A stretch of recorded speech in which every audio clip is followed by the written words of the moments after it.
Welcome to the Activate World podcast, a series on how business leaders have more power to solve societal issues than any elected official.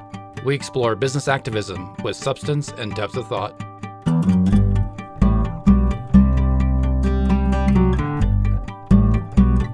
We're thrilled to have our first global guest, Celine Schillinger, with us.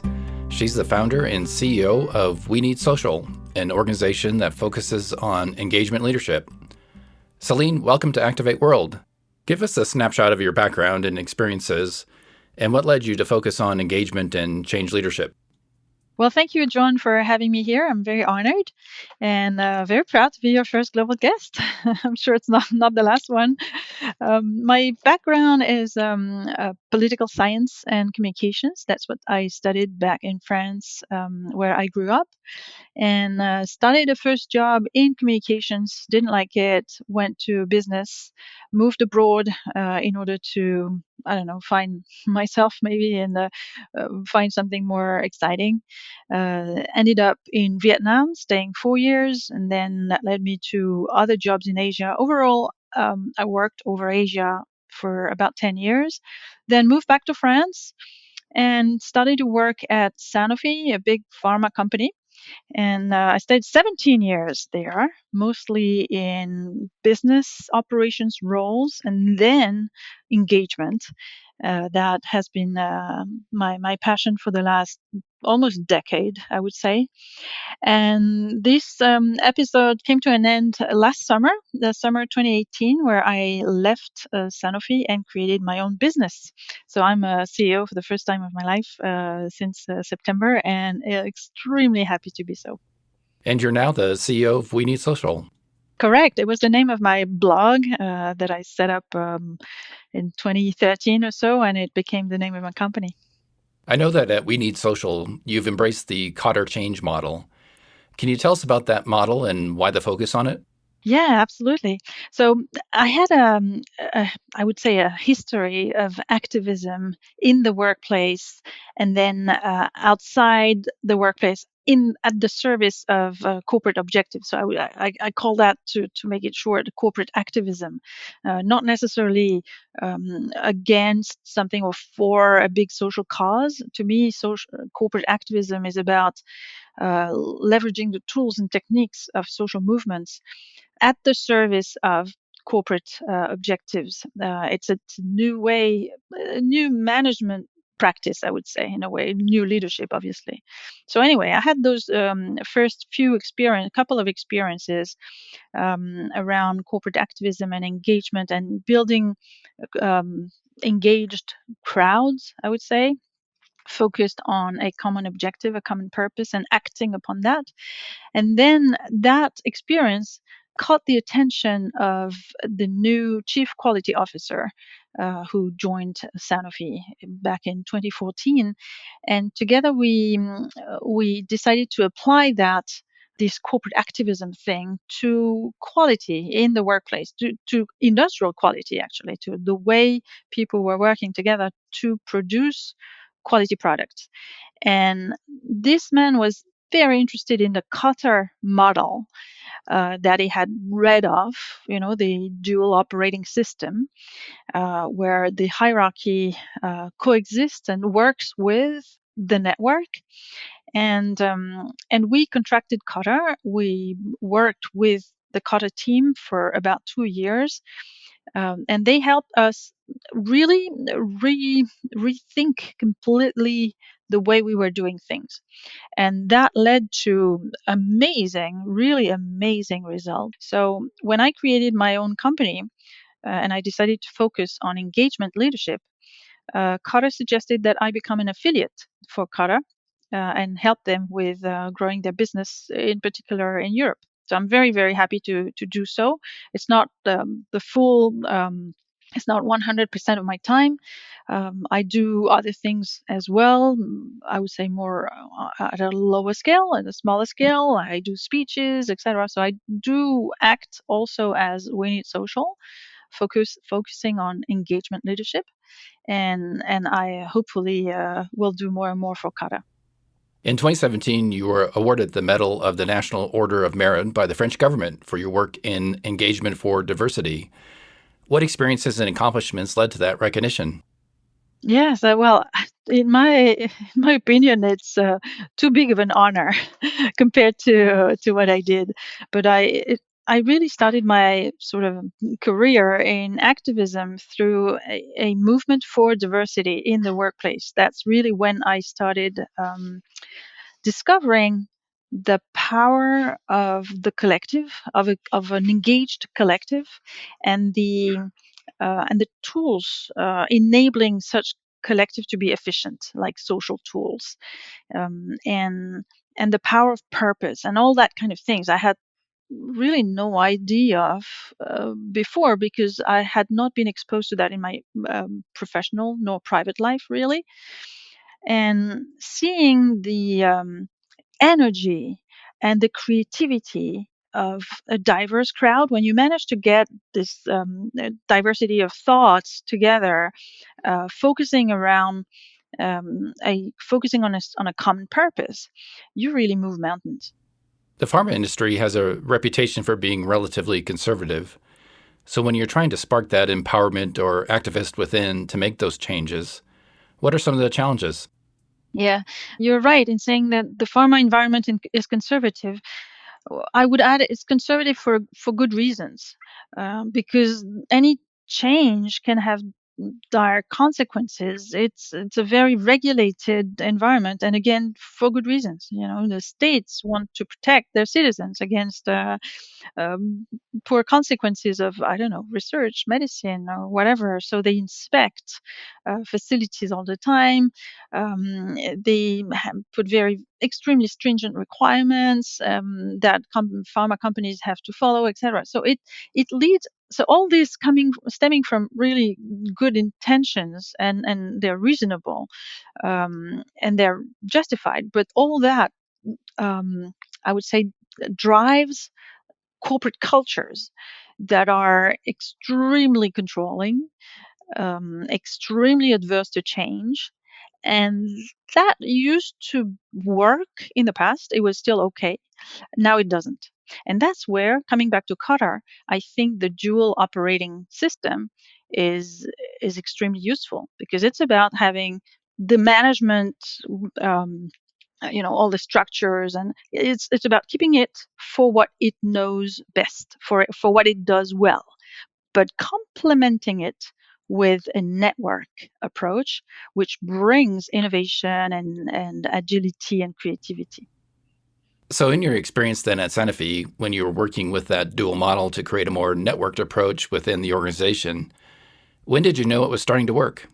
Oh, that's a great question. When did we know?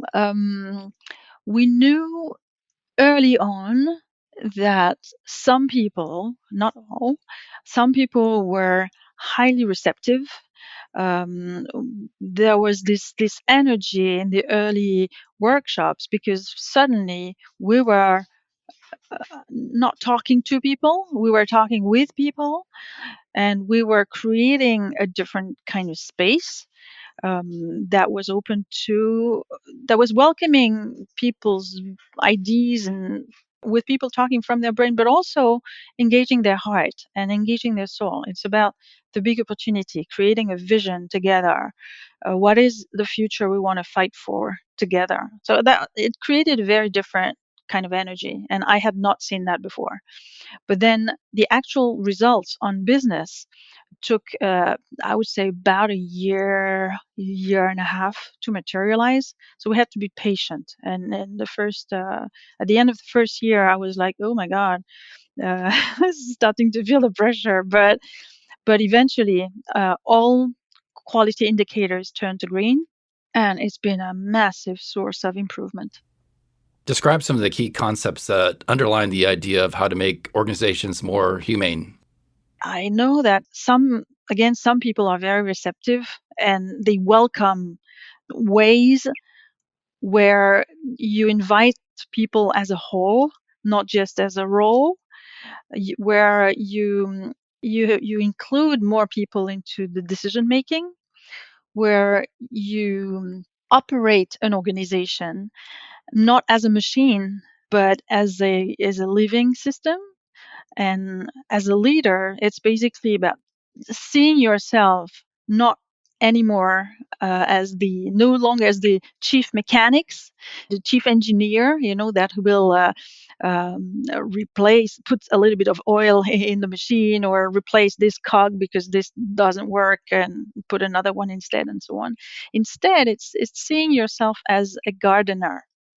What conditions can you create so that your organization becomes a fertile soil for everything that wants to grow?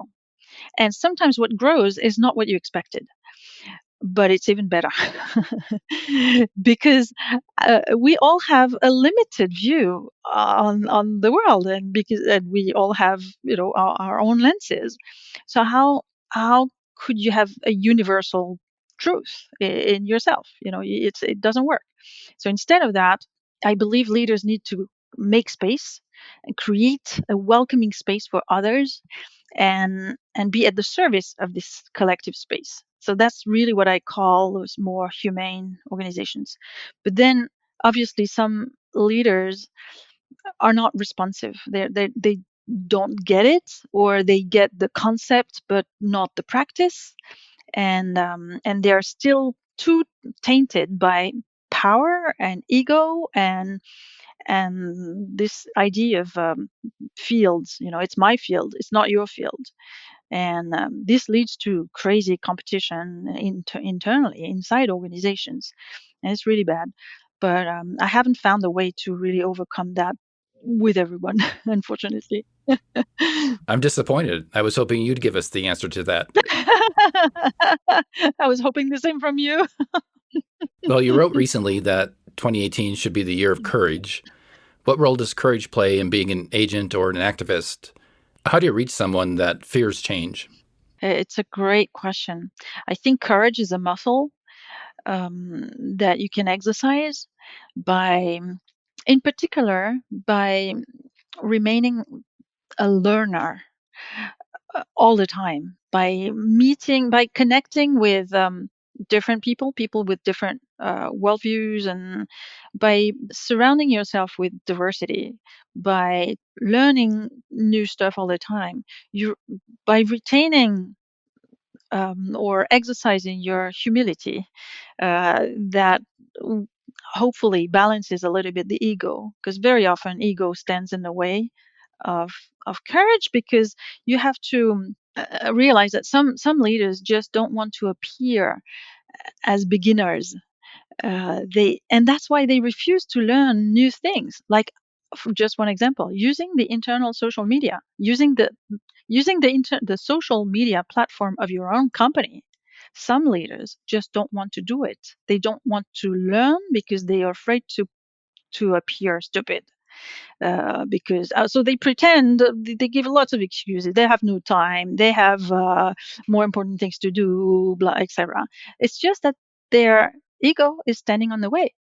And instead of that, I have met other leaders who said, "Yes, please, I would like to learn. Can you show me how it works?" And their first messages were maybe kind of funny because they were not so great or whatever, and they learned, and they did it, and they evolved, and people felt grateful because they were not trying to appear as the perfect person. They were human. What are your thoughts on the role of social media, both within a company as well as external to it? And how can it be used effectively to facilitate change? I agree with you that external social media has changed course a little bit over the last few years. I made amazing, really wonderful and long-lasting friendship on social media a few years ago. I don't know if it's still possible. The noise and the algorithms that sort of direct your conversation.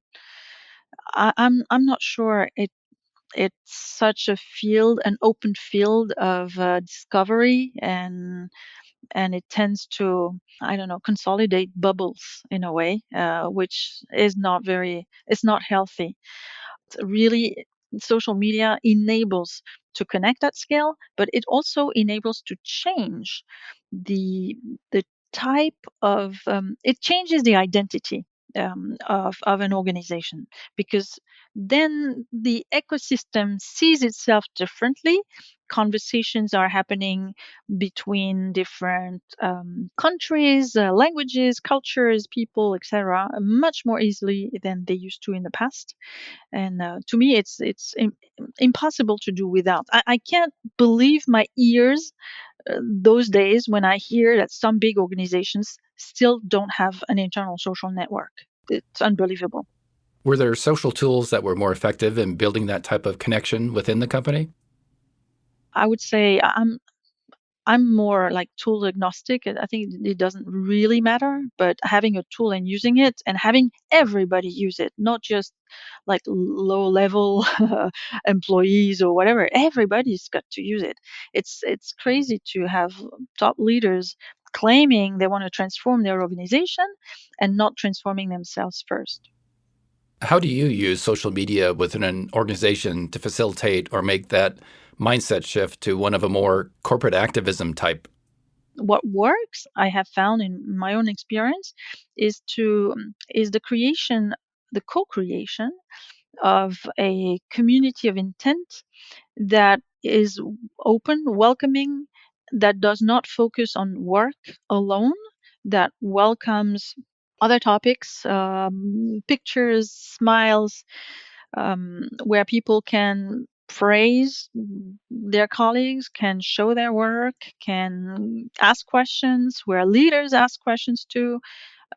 A common mistake is done when it's used as a one-way communication, platform, and really social media are is very very not, is not adapted at all for that.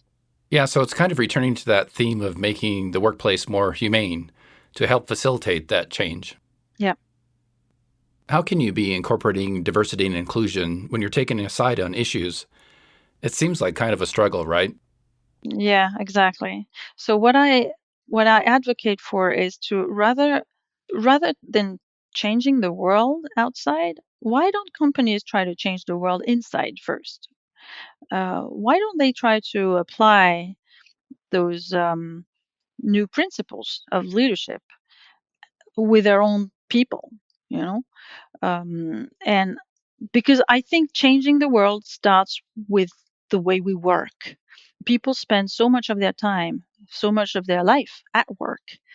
If work was more respectful and inclusive and inviting everybody, I think that would change a lot in the frustration and the anger that people are expressing all over the world right now.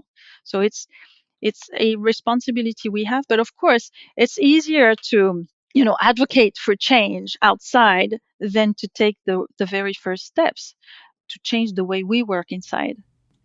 I think that's a great point because essentially, if your house isn't in order, it makes it harder to advocate change outside your organization. You need to be able to walk the talk. Precisely. Yeah, exactly. What's your best advice for change agents or corporate activists on how they can engage their teams and people more effectively to facilitate some of the change that you've talked about? I would say my advice is to really pay attention to your own practice. How are you being a change agent? Are you reproducing the old um, approaches that you're trying to change without realizing that? Are you trying to get followers? Are you trying to, embark people and be another kind of boss, um, but still a boss? How Why are you doing that? Why are you doing the change? Are you doing it for you? Are you doing it for others, for everybody? For So really challenging ourselves, I think, is a great way to become more impactful, because we sometimes can operate in the opposite direction to the one we're trying to. And it's not just about pushing our own ideas, it's about being in service to other people's ideas too. Yeah, almost back to your earlier point where you were talking about creating space for others. but creating space for yourself to learn and be challenged and change. Yeah, exactly. Well, Celine, thank you so much. It's been fun to talk to you. You have just a wealth of experience and insights that are valuable not only to our listeners, but to us as we start new projects and hopefully self-challenge ourselves to embrace some changes that we may need to make to improve the places we work as well as our communities. So thank you very much. Thank you so much, John. It was awesome.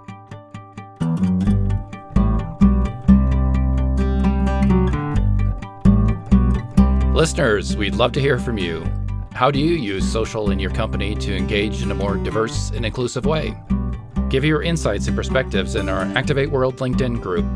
If you have not joined, a link to the group is in the show notes.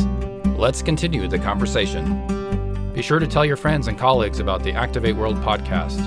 Encourage them to subscribe, listen, and share from their favorite podcast platform: Apple, Google, Spotify, iHeartRadio, and others. Let us know how we're doing by leaving a review. Your reviews mean a lot to us.